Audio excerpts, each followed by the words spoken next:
Kitakubu. Hey everyone, KitaSean here, so welcome back to another Fate Grand Order video. So in today's video, we're going to be talking about these servants from Lostbelt Chapter 4, and if you should roll for them or not. Like, are they worth rolling for? There are two banners, banner number 1 and banner number 2. Banner number 1 is already out, and I'm pretty sure some of you guys have rolled for it already, but for those who are not rolling for it, then you guys know that banner number 1 isn't the best banner to roll, especially when all of them are permanent.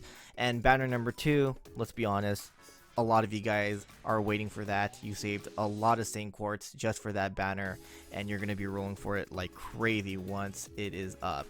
And we'll be talking about why you're going to be rolling for that banner in a bit. But let's go ahead and start off with banner number 1 and the reason why most of you guys probably will be rolling for that, and why you guys won't be rolling for it. So the first servant that we're going to be talking about is the Great Statue God, also known as Ganesha, also known as Jinako.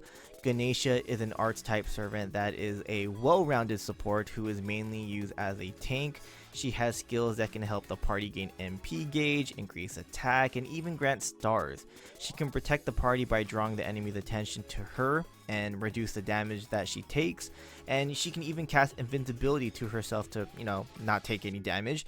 But she can also put that invincibility on any ally servant. Her Noble Phantasm is really useful. It inflicts defense debuff up to 30% to the enemies and grants invincibility to herself. It's also really easy to loop her MP because of the 3 arch cards that she has, so Arch Chain is no problem. Plus, she will be able to survive for a long time because of her high HP.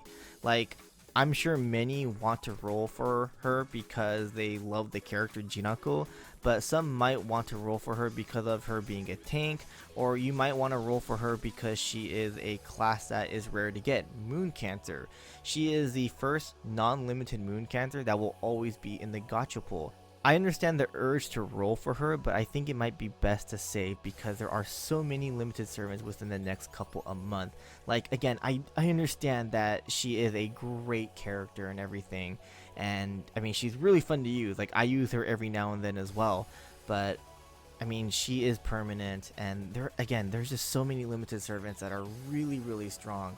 And plus, if you already have Jannu, you're good on her. If you don't have Jannu, then again, I completely understand why you want to roll for her just to have that tank roll, but I just think it's a good idea to skip this banner. Like the other 2 servants that are in this gacha, Lakshmi Bai and William Tell, these 2 again are permanent like Jinako. William Tell being a 3-star makes it really easy for him to get. I mean, you're eventually going to get him as you roll the gacha, but is he good? Yeah. As for Lakshmi Bai, she's also on the side. Long cooldowns, so much RNG, and you need to work really hard in order for her to 3-turn farm. So banner number 1, my honest opinion, I think it is not worth the roll, but again, it's up to you if you want to roll for Jinako or Lakshmi Bai. Like, I understand everyone wants Lakshmi Bai just because of the character design and maybe even because of the heroic spirit behind the character, the servant, but I do think banner number 1 is just not worth the roll. Now, the second banner is the banner that a lot of you guys have been waiting for. You guys saved a lot of Saint Quartz for it. You guys are planning to pay a lot of money for it. Let's go ahead and start off and talk about the servants. So the 3-star caster Asclepius, he is one of the best defensive supports and probably the best healer in the game. He can of course heal, remove debuff, and add debuff resistance, increase MP gauge and generation, and he can also add guts. Arch Chain is also very easy with him because of his 3 art cards. So yeah, Asclepius is a really good 3-star servant. So the next servant is going to be the 4-star archer Ashwatthama. He is actually a really hard-hitting servant, but you do need to have a really good team setup in order for him to shine. He also had a problem on being consistent, so he's going to be really hard to use. Now, the one servant that many of you guys have been waiting for is, of course, Arjuna Alter. Honestly, I'm going to go ahead and make this quick because you guys probably already know what he can do. I mean, again, he's the one servant that a lot of you guys have been waiting for. He does an insane amount of damage, making him one of the strongest DPS servants in the game. great for challenge quests, boss fights, and of course clearing waves. He is a berserker, so you want to avoid being in long battles, but if you do, bring servants that can protect him, such as Merlin. So yeah, banner number 2 is worth rolling for. I mean, you get a really good healer in this banner, and he is a 3-star, and then you also get a really strong DPS who can basically do a lot of damage, and he is really good at that.